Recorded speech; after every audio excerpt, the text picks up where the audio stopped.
welcome to Villa Mari's Rise and Shine show. Today, we have with us a practitioner of the Indian classical dance form Kuchipudi for the last 12 years. If you want to understand how to manage your time between college and your performing art, and if you want to know more about the performing art itself, please welcome Miss Netra Arsid.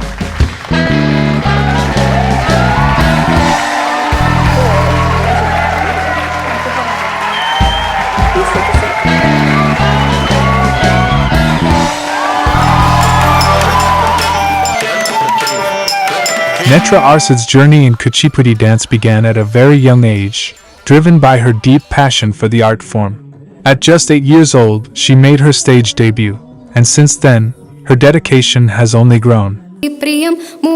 Today, she boasts an impressive portfolio with over 35 performances across 12 cities, continuously elevating her craft and taking her passion to new heights.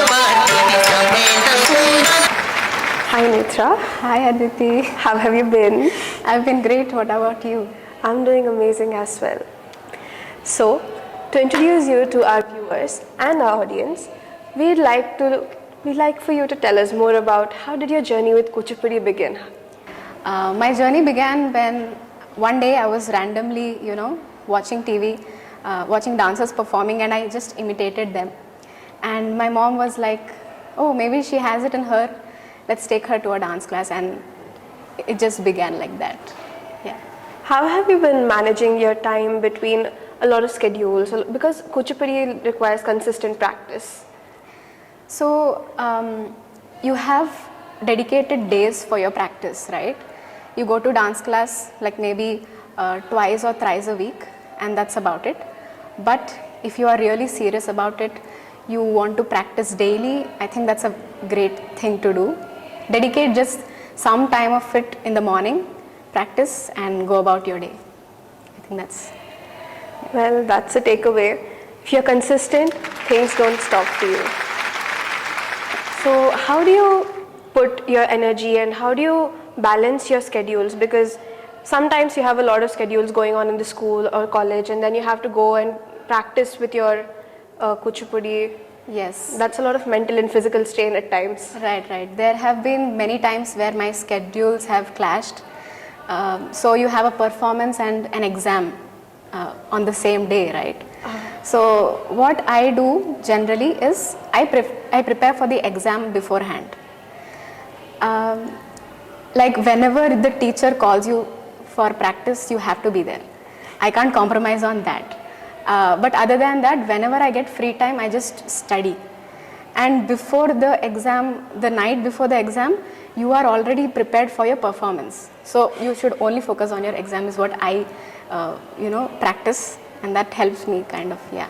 So we need to be prepared. We can't do last moment adjustment in our schedules. No, not at all. So going ahead, how do you feel when you're performing? Because it's a huge crowd, there's so many viewers who are waiting for you to perform. Yeah, so like I said, when I was just starting my dance journey, the teacher asked me, I heard from your mom that you imitated a dance step, can you show it to me? It took me 15 to 20 minutes to just show that step to her, which lasted for about just 3 seconds. So I was so scared and shy, I was so conscious. People looking at me was like some kind of horror movie for me. But then when you go to class and see those seniors performing in front of you, you want to be like them, right? So when you have that passion, you push yourself every class, be there on that day. So I think you have to overcome that with practice. For the first few years of my programs, I cried every performance because maybe I just forgot a step or something like that, or I just tripped and fell. So there have been a lot of experiences like that. But as you grow, you understand that it is your presence and your effort that matters. Yeah. As you said about the career prospects, you're pursuing your college degree as well as, if I'm not wrong, you also have your dance diploma. Yes, diploma in Kuchipudi dance. Yes. So how does that affect your career prospects? Does it widen it? Does it just give you a new path maybe? When we learn Kuchipudi or the Natya Shastra, it was first given to the humankind because, people were going, haywire and stuff. So they wanted to bring people towards righteousness and communicate the good things, the societal issues, so that people, are dharmic in a way. So my career prospect and goal is, that to uphold the purpose of the Natya Shastra. If I want to communicate something to the audience, a societal issue maybe, or maybe something which can move and impact them in a helpful way, I think I want to keep doing that. That is my career prospect. And college degree, though, yeah, it is there. I want it because I want to ultimately fund my passion. Yes. That's a really nice thing to say, because a lot of people don't pursue their passion. It just becomes a hobby at the best. Yes. So keep having your passion, not just as a hobby, but as a career prospect also. What advice would you give to the younger peers who are coming and people who would want to get into Natya Shastra or any form of classical art?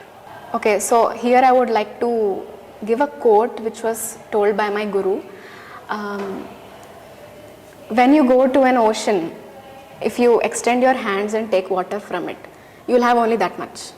If you take water from a bucket, you'll have only a bucket full of water. So Natya Shastra, dance, or any art form for that matter is a huge ocean. It's an ocean. So it depends on you how much you want to take from it. And I think people who are passionate about it, you keep striving for more knowledge. We had this one lesson, right? Knowledge as its own end. Oh, yes, in English. Yeah, so I think knowledge, it is fun to just know things, for me, and apply them. And literature, dance, music, all of them are like a combination. They're like a bubble. So it is full of fascination, right? There is so much literature involved in dance, and if you are passionate about it, I think you should strive for more knowledge, keep upskilling, and keep updating yourself. Yeah. Any closing remarks for the people who are watching this? I would say just go about your passion. It depends on you how much you make the effort, right? If you want your own productions, if you want to get more performances as a dancer, it is you who makes the calls. So I recently myself made a call and got a performance. It's as simple as that. Like I see many dancers, thinking so much, whether to call this person or no. What's going to happen at the most?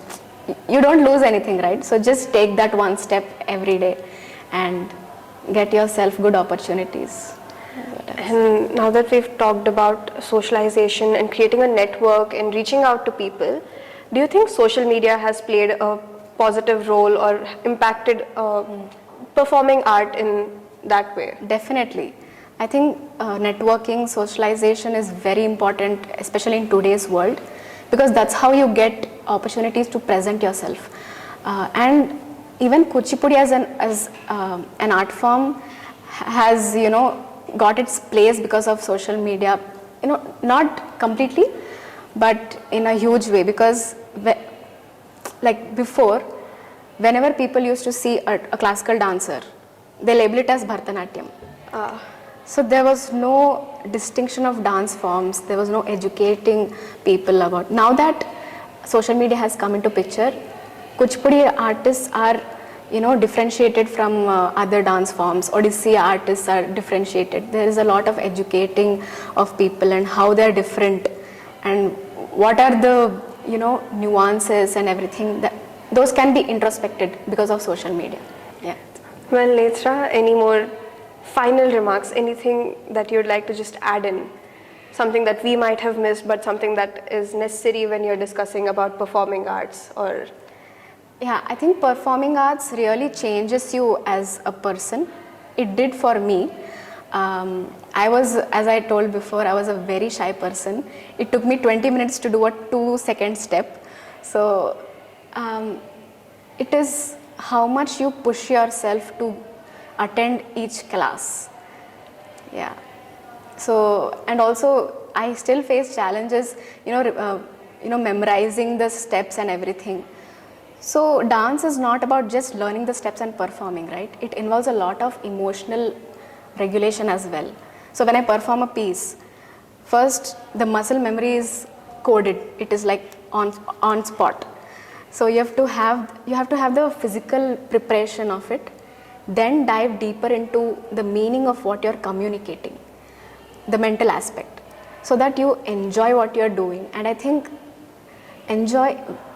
even I have not reached that stage yet, but I think I will. I want to. That stage where you enjoy on stage, not in practice. You enjoy even when people are looking at you. I think that is a sadhana, a practice needed for dance. It's a beautiful thing. And we'd like to close this session by thanking our audience and viewers. Thank you so much, Netra, for providing us all this insight into the dance form and also providing us insight into the performing arts aspect of it as well. Thank you very much. It was a pleasure. And that was our conversation with Miss Netra Arsid. This session has taught us about time management, overcoming your fears and pursuing your passion. If you'd like to know more about her or her schedules, you could contact her here. This was your host Aditi Chakravarthy signing off from Villamari's Rise and Shine show. See you next time, folks.